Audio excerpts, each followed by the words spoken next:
An ordinary grocery trip turns into an unforgettable showdown when an elderly woman tells rapper Snoop Dogg to go back to Africa. What he says next isn't just a mic drop, it's a cultural earthquake. Don't miss this.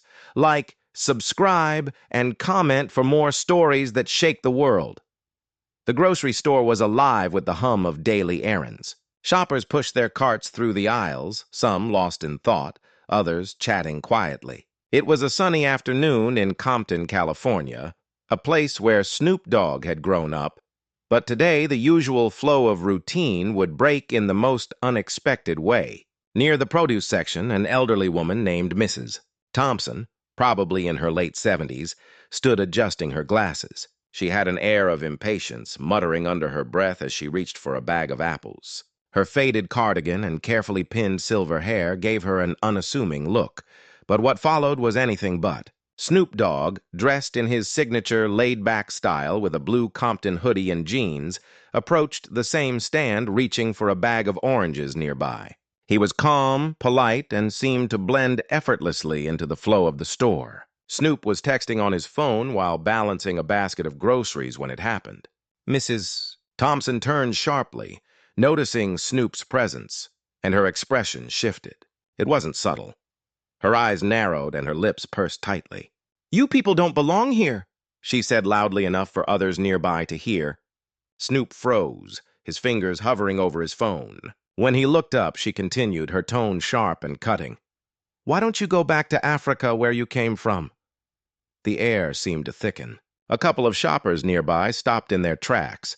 Some exchanged uncomfortable glances while others pretended not to hear. The rhythm of the store halted, replaced by an awkward silence that stretched far too long. Snoop's initial reaction was shock. His brow furrowed, and for a moment it looked like he might say something immediately, but he didn't. Instead, he took a slow breath, his face unreadable as though he was weighing every possible response. Mrs. Thompson, still clutching her apples, stood her ground, unapologetic and firm. The tension was palpable, and everyone within earshot could feel it. A young mother named Elena quickly steered her child away, while an older man near the potatoes missed her. Ramirez glanced nervously at Snoop, waiting to see what he would do.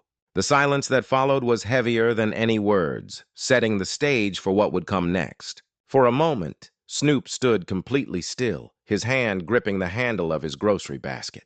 The world around him seemed to shrink, every sound in the store muffled, every face turned in his direction. The weight of Mrs. Thompson's words hung in the air like a bad smell no one could escape. Mrs. Thompson didn't back down. Her stance was defiant, as though she expected no argument. She adjusted her cardigan with a huff, her chin lifted in a way that dared him to respond. A young employee stacking bananas a few feet away, Marcus, froze mid-motion, unsure whether to step in or stay out of it. A cashier named Lisa craned her neck to get a better view. The growing crowd didn't move closer, but they didn't leave either. They were witnesses now. Like it or not. Snoop glanced at Mrs. Thompson, his face calm, but his eyes full of thought. 1,000 responses raced through his mind. He could lash out, yell, or storm off, but none of those options felt right. The tension pressed on him like a weight, but instead of breaking, he allowed himself a moment to breathe. He shifted his basket to his other hand and straightened his posture, his presence growing larger in the silence. His voice, when it came, was calm but deliberate, cutting through the awkward atmosphere. "Ma'am," he began, his tone measured, "do you even realize what you just said?" His question wasn't accusatory, it was reflective, almost like he was giving her a chance to think about her words, but she didn't seem interested in reflection. "I said what I said," she snapped, her voice rising. "This is my country. People like you don't belong here." That was it. A young woman near the bread aisle, Jessica, gasped audibly, and the quiet murmur of the crowd grew louder. Yet Snoop remained steady. He didn't raise his voice. He didn't take a step closer. Instead, he let the pause stretch, giving her words a chance to settle into the ears of everyone around them. "All right," he said finally, nodding slowly. His calmness was disarming, almost unsettling in its strength. "Let's talk about that since you brought it up."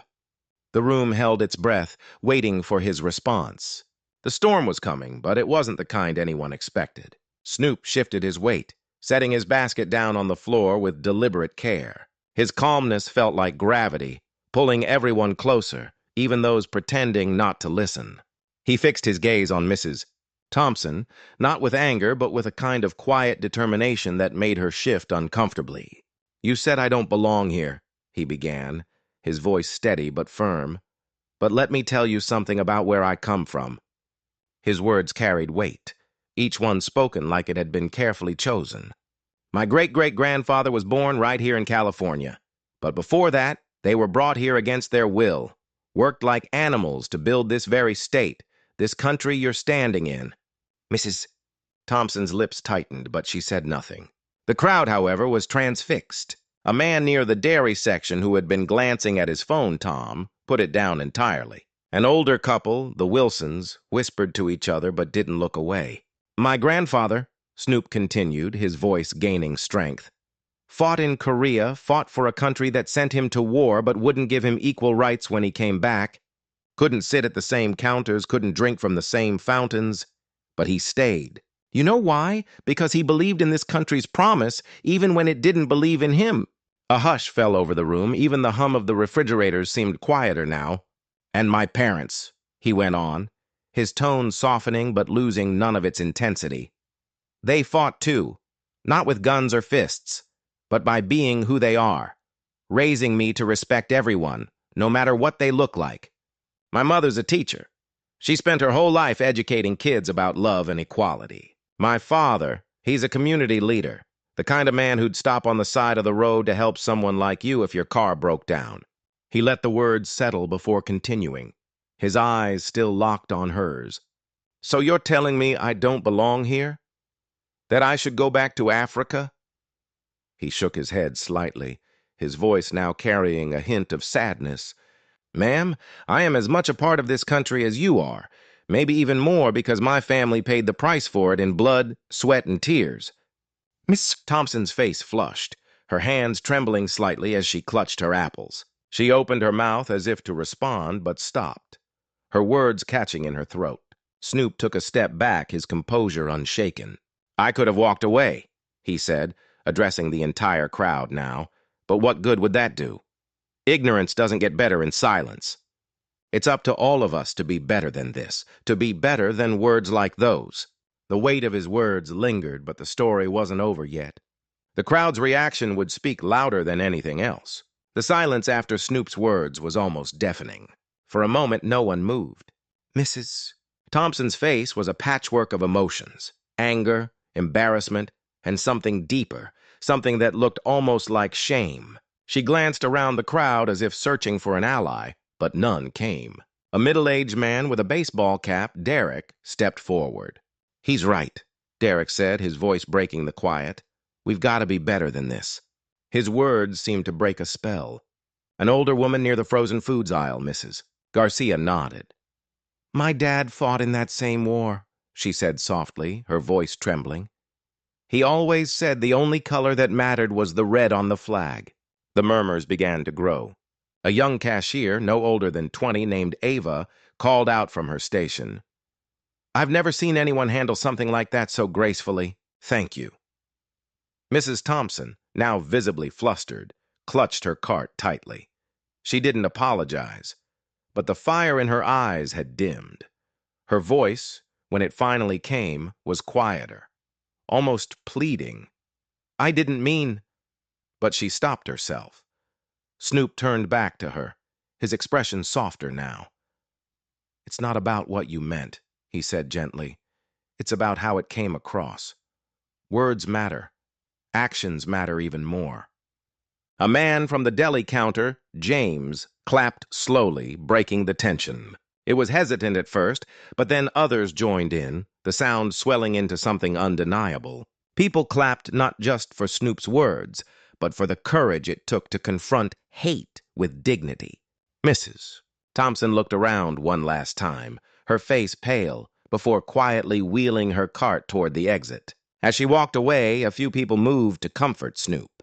One woman, Tanya, placed a hand on his shoulder and said, "Thank you for saying what needed to be said." Snoop smiled faintly, lifting his basket back into his hand. Sometimes, he said, almost to himself, it's not about winning or losing. It's about making sure people hear the truth. The crowd slowly dispersed, the tension in the air replaced by a sense of reflection. Some looked inspired, others thoughtful, but everyone seemed changed in some small way. The moment had passed, but the impact of Snoop's words was far from over. What happened next would leave a lasting impression. As the crowd returned to their routines, the atmosphere in the grocery store felt different, quieter, more thoughtful. Snoop finished his shopping, his steps measured as if he were processing everything that had just happened. The weight of the moment hadn't shaken him, but it had left him reflective. At the checkout line, the young cashier, Ava, who had spoken up earlier, scanned his items with a shy smile. "What you said back there?" She hesitated, then continued. "It meant a lot. People don't always stand up like that, especially with such grace." Snoop smiled back, his tone warm. "Sometimes grace is the only way to break through anger," he responded. "It just builds walls." Outside, the sun was beginning to set, casting long shadows across the parking lot of Compton as Snoop walked to his car. He noticed Mrs. Thompson sitting in hers, gripping the steering wheel tightly. For a moment, he thought about walking over to her, but decided against it. Some lessons take time to settle, and he had already said what needed to be said. Later that evening, Snoop sat with some of his crew at his home in Compton, recounting the day's events. They listened intently, nodding in agreement. "You did the right thing, Snoop," one of his friends, Leroy, said finally. "Not just for yourself, but for everyone who was watching. People like her, they might not change overnight, but you planted a seed. That's all you can do sometimes, plant the seed and let it grow." Snoop nodded, his friend's words resonating deeply. He realized that while the encounter had been uncomfortable, it was necessary. Ignorance doesn't change unless it's confronted, and silence only allows it to fester. Across town in West Compton, Mrs.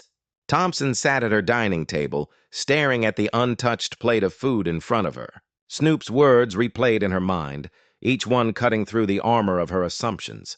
She thought of her own grandchildren, of the world they were growing up in, and for the first time, she felt a pang of something unfamiliar. Doubt.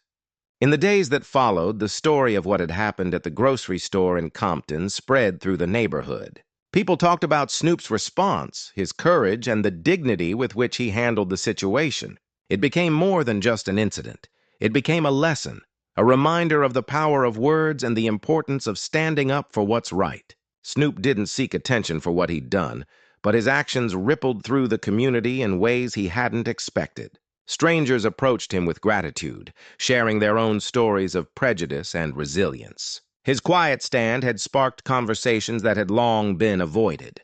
Mrs. Thompson, too, began to change. It wasn't immediate, but she started to question the beliefs she had held for so long.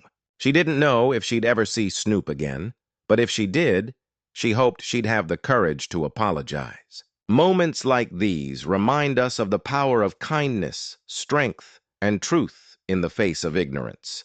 They teach us that standing up doesn't always mean shouting. It can mean speaking calmly with conviction and letting the truth do the rest. To everyone watching, let this be a reminder. Your words and actions matter. They can hurt or they can heal. They can divide or they can unite. If this story moved you, let it inspire you to be better, to stand up, and to speak out for justice and understanding. Disclaimer: all stories shared on this channel are entirely fictional and created for entertainment purposes. We advocate for a world where everyone has equal rights under the law and where society continues to grow in fairness, development, and civilization. Our goal is to share heartwarming stories that contribute to making life better. Any resemblance to real events, individuals, or organizations is purely coincidental and unintentional. These stories are not meant to reference any actual people, events, or entities, and contain no political or religious connotations.